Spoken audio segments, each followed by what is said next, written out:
সালাম আলাইকুম প্রিয় দেশবাসী, কেমন আছেন আপনারা সবাই? আজকে নিউজ দেখলাম, বুঝছেন নি, আমাদের জামাতে ইসলাম অনেক বড় একটা রাজনৈতিক দল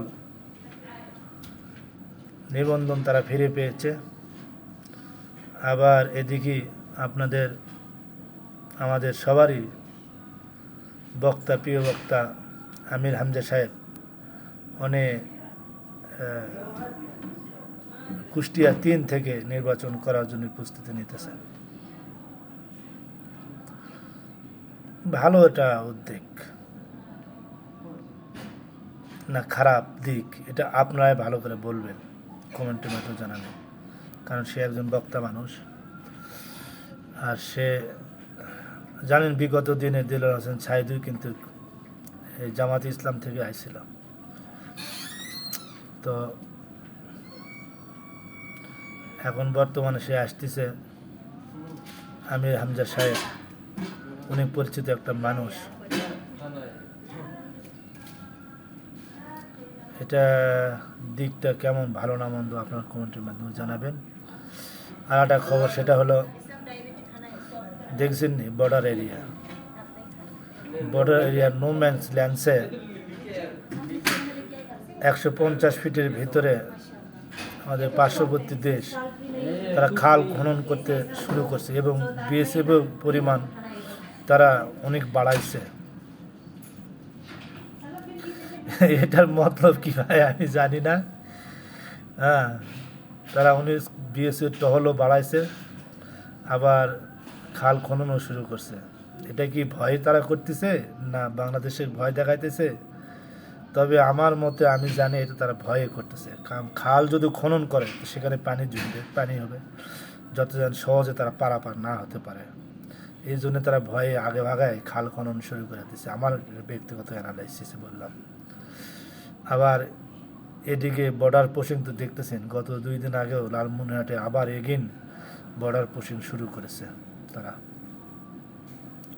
আসলে এটা আমাদের পার্শ্ববর্তী দেশের সরকার ডক্টর ইউনূসের চাইতেছে না।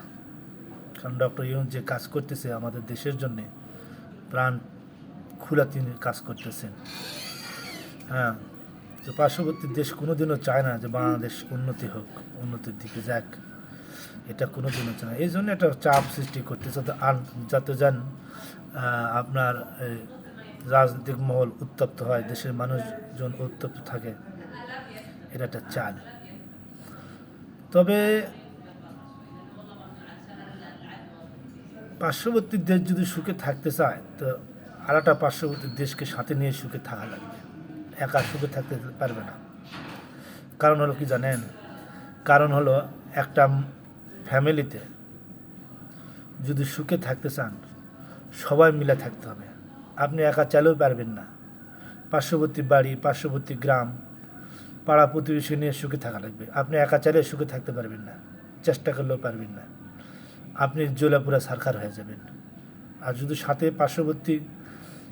পার্শ্ববর্তী যারা আছে তাদেরকে সাথে নিয়ে থাকেন, তাহলে আপনি সুখে থাকবেন, এটাই বাস্তবতা।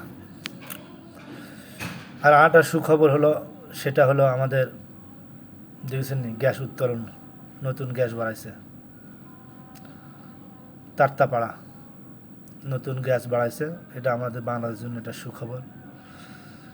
নতুন গ্যাসের সন্ধান পেয়েছে, অনেক গ্যাস ওখানে মজুত আছে। তারা 72 ঘন্টা পর্যবেক্ষণ করার পরে তারা বলছে না পর্যাপ্ত পরিমাণ এখানে গ্যাস আছে।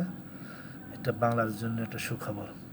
আবার ডক্টর মোহাম্মদ ইউনূস জাপান গেছে, সেখানে আমাদের প্রবাসীদের জন্যে অনেক ভালো উদ্যোগ নিয়েছে। প্রতি বছরে 1 লাখ প্রবাসী যাবে, তাদেরকে ট্রেনিং সহকারে পাঠাবে।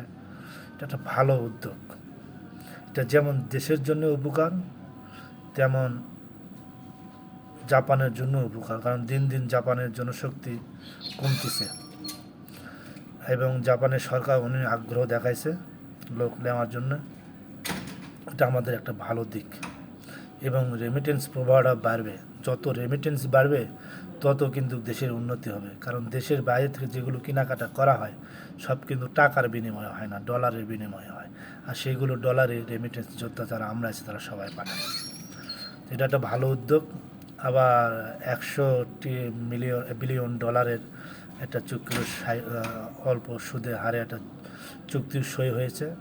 এটা আমাদের জন্য অনেক উপকার আসবে এবং অনেক টেকনোলজি যারা আমাদের সশস্ত্র বাহিনী আছে তাদের জন্য একটু ভালো টেকনোলজি নিয়ে আসার চেষ্টা করছে। এটা আমাদের দরকার, কারণ আমাদের পার্শ্ববর্তী দেশগুলো যারা আছে তারা আমাদের সাথে ভালো ব্যবহার করতেছে না। তো আমাদের সতর্ক থাকা লাগবে এবং আমাদের সতর্ক হয়ে কাজ করতে হবে। এগুলো আমাদের প্রয়োজন, আগের জামানার নাই। এখন নতুন জামানা, এখন ডিজিটাল জামানা।